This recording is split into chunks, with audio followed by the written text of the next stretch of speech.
Imagine uma história que começa depois do Felizes para Sempre. O grande mal foi derrotado, a jornada terminou e os heróis seguiram suas vidas. E é aqui que Frieren e a Jornada para o Além realmente começa. Essa não é uma história sobre salvar o mundo, é uma jornada sobre lidar com o tempo e com tudo que é aquilo que deixamos para trás. Frieren é uma elfa que vive por milênios. Para ela, 100 anos passam como um piscar de olhos. Mas quando Himmel, seu companheiro de aventura, morre, ela percebe algo doloroso. Ela nunca se deu tempo para conhecê-lo de verdade. Sabe aquela sensação de olhar para uma foto antiga e pensar, eu queria ter passado mais tempo com essa pessoa? É exatamente isso que Frieren sente.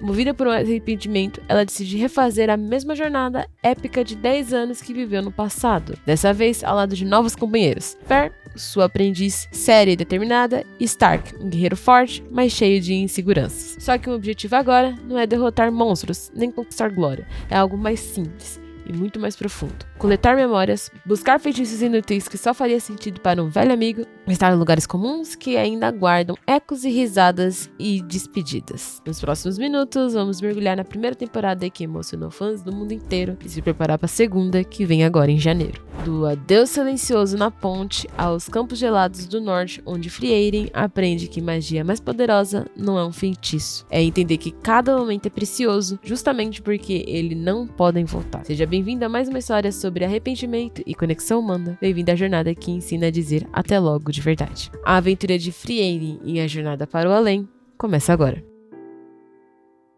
Tudo em Frieren começa com um sentimento que todo mundo, cedo ou tarde, vai sentir na pele. A saudade que só aparece depois de algo acabar. A gente não acompanha o grupo de heróis no auge da batalha, nem no clímax da vitória. A gente chega quando a poeira já baixou, as medalhas já foram entregues e a pergunta inevitável surge.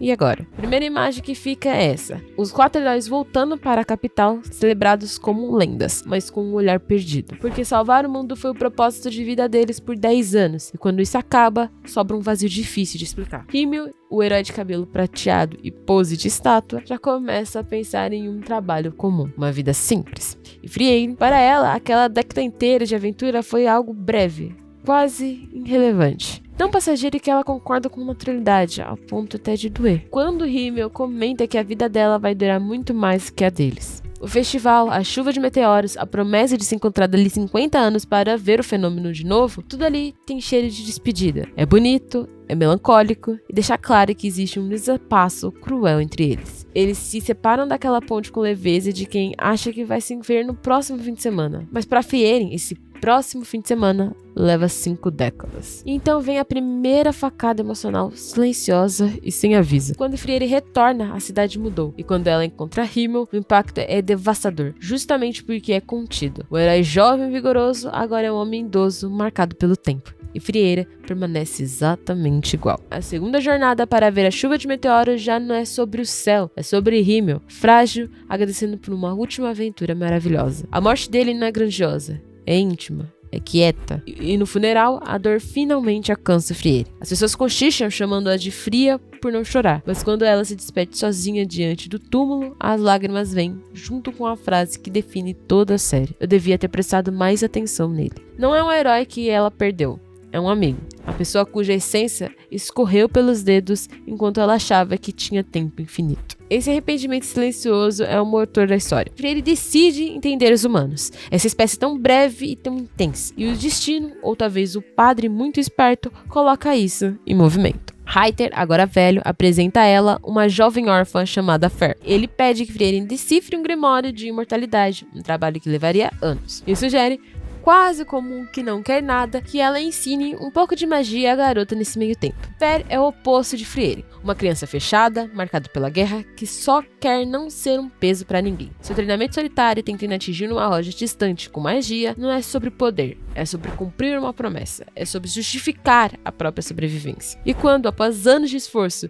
Fer finalmente consegue, Reiter revela a verdade. O Grimório era falso desde o começo. Tudo foi um plano para que Fer se tornasse forte o suficiente para comprar a Frieren e que para Frieren não precisasse viajar sozinha de novo. A morte de Reiter é triste, mas também uma passagem de bastão. Ele não abandona Fer, ele confia a ela, a única pessoa que, apesar da frieza presente, aprendeu tarde demais o valor do tempo. E assim começa a nova jornada. Não é de uma heroína, e sua aprendiz, mas de duas pessoas perdidas. Uma que tem o tempo demais e outra que sente que não tem tempo nenhum. O verdadeiro ponto de partida não está no mapa, está nesse vazio no peito da Friere, nesse desejo tardio de não ter prestado mais atenção e na promessa silenciosa de que, com fé, ela não vai cometer o mesmo erro. Depois que a poeira da despedida baixa, a gente passa a acompanhar a rotina peculiar dessa nova dupla. É aqui que Frieren faz algo quase mágico. Pega o cotidiano mais banal possível e transforma em algo encantador. Os primeiros passos de Frieren e Fer juntas não tem nada de épico. É procurar um lugar barato para dormir, fazer alguns bicos para ganhar algumas moedas, e a Friere colecionando com entusiasmo genuíno os feitiços mais inúteis que você consegue imaginar. Tem feitiço para manter o char quente, outro para tirar ferrugem de estátua de bronze, um que transforma uva doce em azeda. A Fer, já com aquele olhar clássico de adolescente que acha a tia, meio estranha, não entende nada disso. Para ela, magia deveria ser coisa séria, combate, eficiência, poder, mas Friere insiste que as duas amam magia do mesmo jeito. Demora um pouco para a gente entender essa obsessão, até que a primeira pista aparece. Em um desses trabalhos, elas encontram uma estátua abandonada de Himmel. E olhando aquele rosto de pedra, Friere se lembra de algo pequeno. Ele sempre quis ver uma flor rara chamada Lunária Azul, que supostamente não existia mais. E de repente, aquela elfa, sempre meio sem rumo, toma uma decisão clara.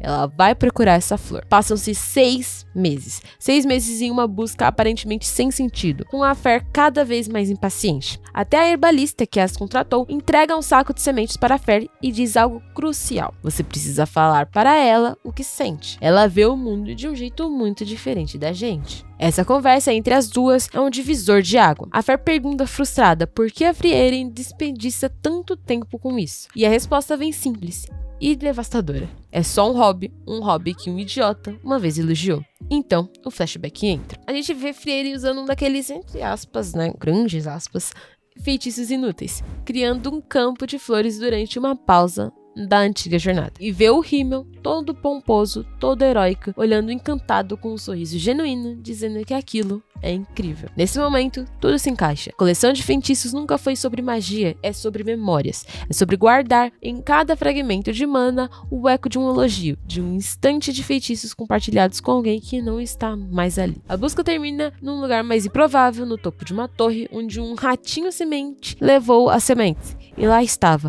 um campo inteiro de lunárias azuis. Friere não diz nada, ela apenas observa. Ela não estava procurando a flor por Himmel, ela estava completando uma memória com ele. Quando ela coloca uma coroa dessas flores na estátua, não é só um gesto simbólico, é como se uma promessa antiga que ela nem sabia que tinha feito, finalmente fosse cumprida. Depois dessa cura íntima, a dinâmica das duas muda de verdade. Fer, agora adolescente, passa a ser não só uma aprendiz, mas quase uma cuidadora. E ela quem acorda a Friere, arruma o cabelo dela e controla as finanças da viagem. E a Friere, tentando ser mais humana do seu jeito torto, resolve surpreender Fer no aniversário com um efeito de cabelo lindo. A cena é engraçada e muito tocante. A Fer não se emociona pelo presente em si, ela se emociona pelo esforço, pela tentativa clara, ainda que desajeitada, de Friere de tentar entendê-la. E é ali que Fer percebe, por trás daquela fachada distante, Friere estava realmente tentando.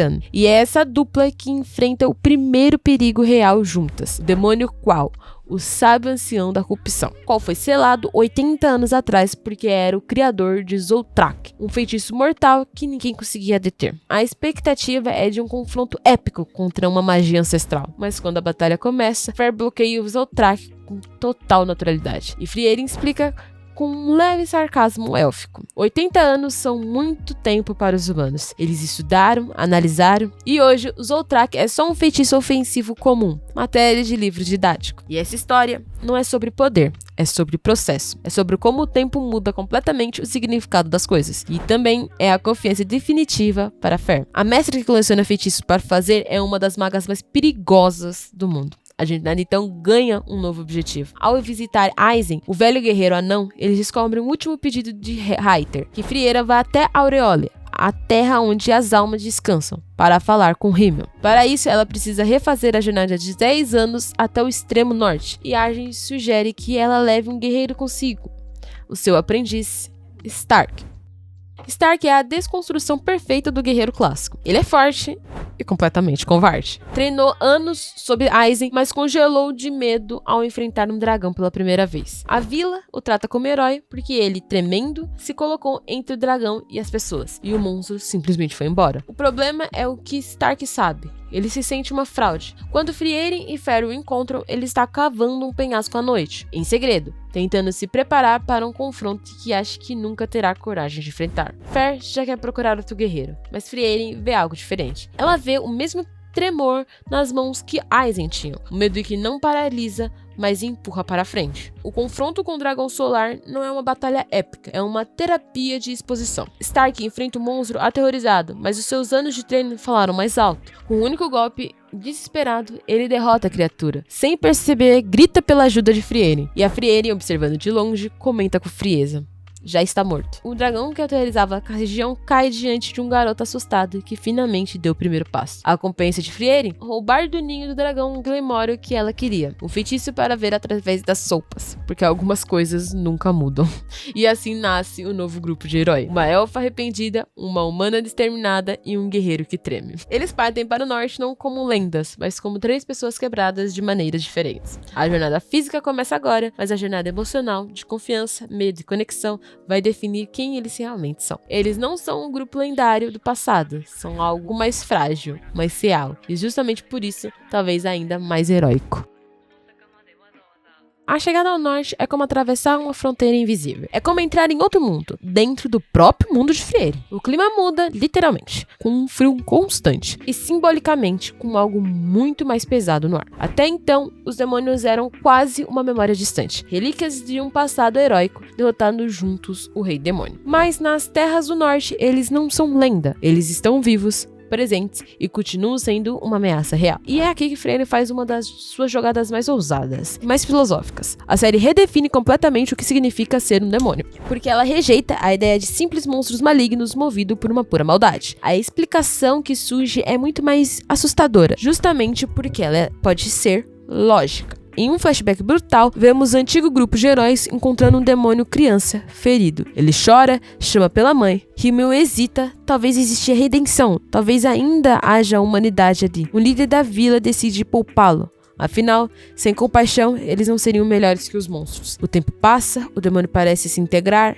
aprende a falar, aprende a conviver, até que, numa noite, ele massacra o próprio homem que acolheu. Quando questionado, a explicação é simples e aterradora. Ele aprendeu que os humanos poupam crianças que choram, chamando pela mãe. Não era emoção, era estratégia. Porque os demônios, palavras não são comunicação, são iscas, ferramentas de caça. Eles não compreendem amor, família ou redenção. Eles apenas imitam esses conceitos porque isso aumenta sua chance de sobreviver. Nesse instante, tudo muda. Não é uma guerra entre o bem e o mal. É um conflito entre espécies incompatíveis. Um lado vê o outro como seres vivos e o outro vê como comida que fala. E é com esse plano de fundo que nosso trio chega ao domínio de Graft Granat, um nobre tentando negociar uma trégua com os emissários de Aura, a guilhotina, um dos 7 sábios da destruição. A tensão é imediata. Frieren sente a mana dos demônios e reage com o instinto, sendo presa por isso. Áurea envia 3 emissários: Lugner, o manipulador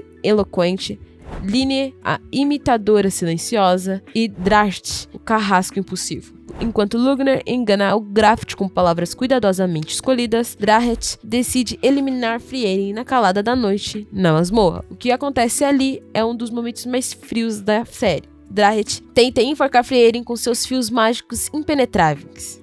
E ela, sem mudar a expressão, segura o fio com a mana, analisa a magia e num instante corta as mãos do demônio e o esgana, sem discurso, sem hesitação. Porque você não debate com um predador, você se defende. Mas a morte de Draht força Frieren a fugir, e Fer e Strack ficam sozinhos dentro do castelo, cercados pelos 2 demônios restantes. E é aqui que a narrativa se divide e brilha com isso. Quando Frieren parte para enfrentar Aura e seu exército, Stark encara seu batismo de fogo. Stark sente a mana de Lugner e congela. O medo toma conta, o corpo treme.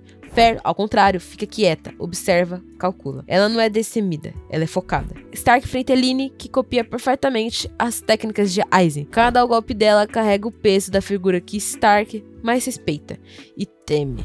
ele é esmagado fisicamente e emocionalmente, até que lembra das palavras do seu mestre: enquanto você escolher se levantar, você não perdeu. E Stark se levanta, não por coragem, mas por teimosia. Ele percebe que a cópia de Linney é vazia, tem forma, mas não tem história, não tem alma. E num contra-ataque devastador e visceral, ele a derrota. E ao mesmo tempo, Fer trava um duelo magistral com Lugner. Lugner é atingido. Arrogante, confiante em séculos de estudo mágico, Fer é uma humana adolescente. O erro dele é subestimá-la. Fer não usa Zoltrak comum. Ela usa uma versão refinada por Frieren ao longo de décadas. Uma magia feita especialmente para matar demônios. Não um duelo de força bruta. É uma chuva incessante de previsões, velocidade e pressão. Fer não deixa Lugner pensar, não deixa negociar, não deixa falar. Ela atira, defende, avança até a defesa dele quebrar. No fim, Lugner entende, não foi derrotado por poder, foi derrotado por uma técnica desonesta, na visão dele. Por uma eficiência criada justamente para explorar a arrogância demoníaca. E tudo isso acontece enquanto o confronto final se desenrola do lado de fora. Frieren encara Áurea,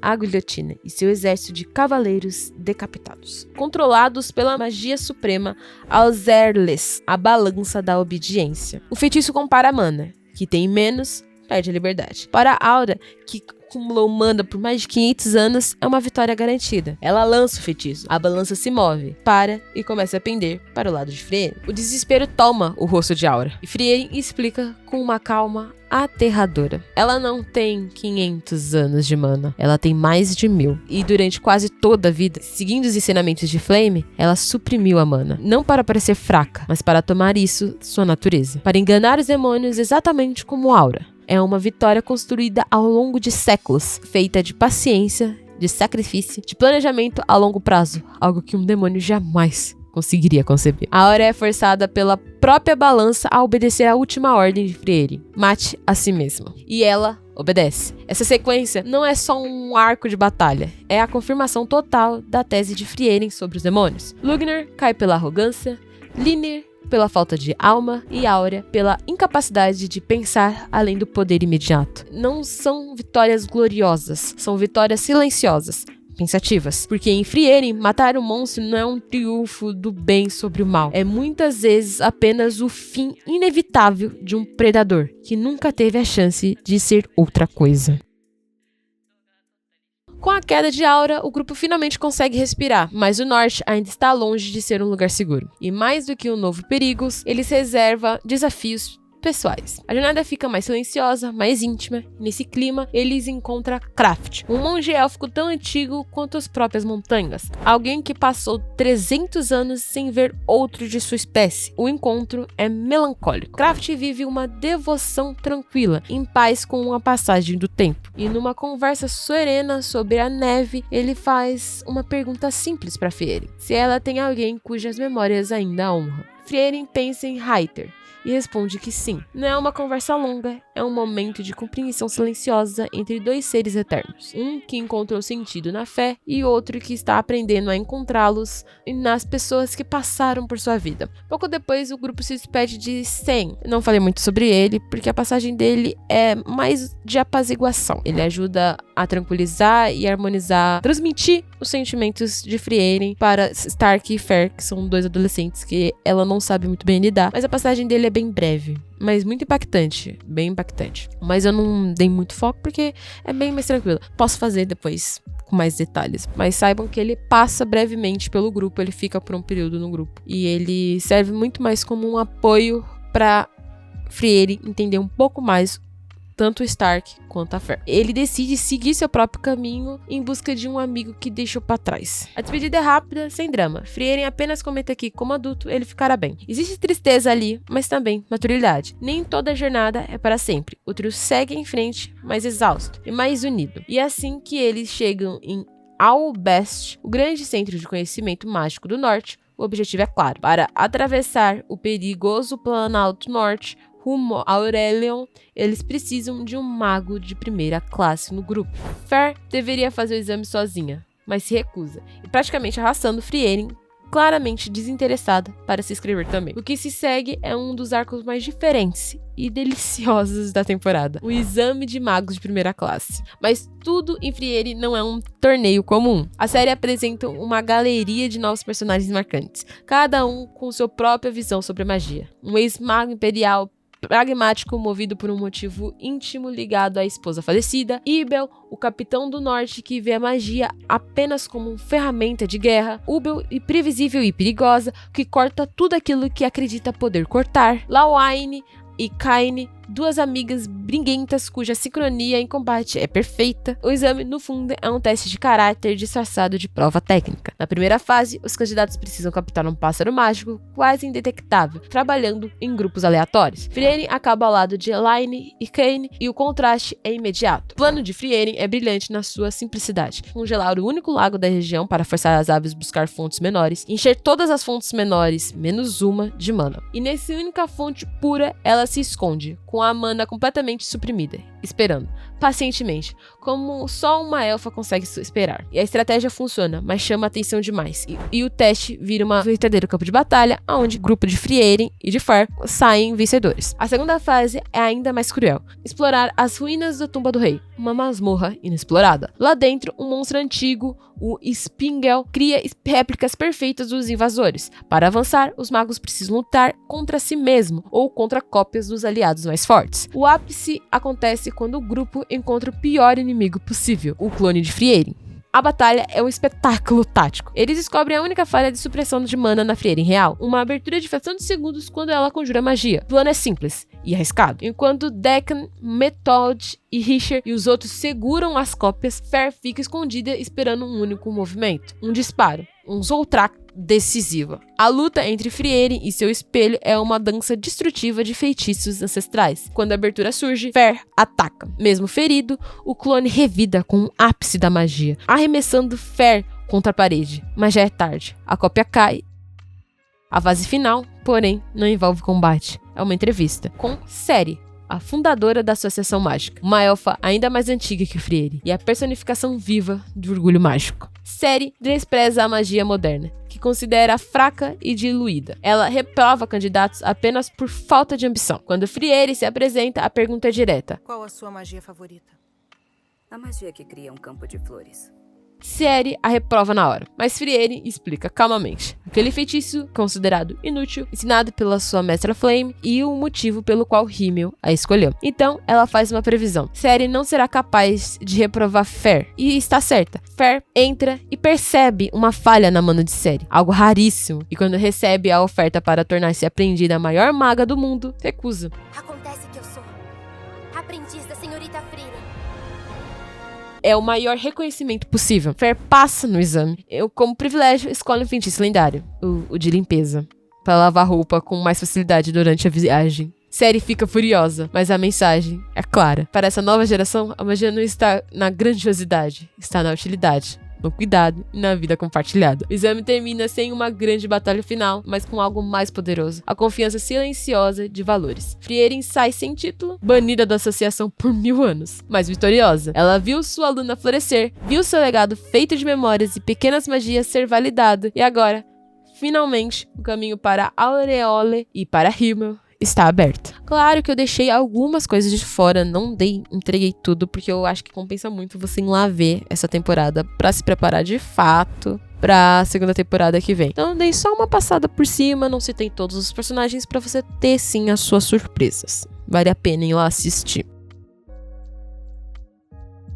E assim, a primeira temporada de Frieren se despede de nós da mesma forma que começou, com o trio caminhando em direção ao horizonte. Mas algo essencial mudou. Eles já não são mais uma elfa distante, uma órfã fechada em si mesmo, um guerreiro dominado pelo medo. Agora são uma família, forjada em perdas compartilhadas e uma pequena vitória do cotidiano. A jornada até Aurélio é tão aguardado, o reencontro com Himmel ainda está à frente, mas a maior conquista já aconteceu. Frieren nos deixa um legado raro dentro das fantasias. Não é uma história sobre salvar o mundo, é uma história sobre salvar a si mesmo e da solidão da eternidade. Sobre aprender a prestar atenção no sabor de um pudim, no nome de uma flor, num feitiço considerado inútil que um amigo achou bonito. A série série transforma nostalgia e luto, sentimentos tão pesados, em um combustível para viver o presente com mais cuidado. As batalhas são impressionantes. A animação da Madhouse é onde tirar o fôlego, mas o que realmente permanece são os momentos silenciosos. O olhar contido de Friere diante de Himmel idoso, a paciência de Fer escovando o cabelo da mestra, o medo estampado no rosto de Stark, que mesmo assim dá um passo à frente. E essa primeira temporada é um lembrete poderoso. A maior magia não está nos feitiços mais destrutivos, mas no coragem de se conectar,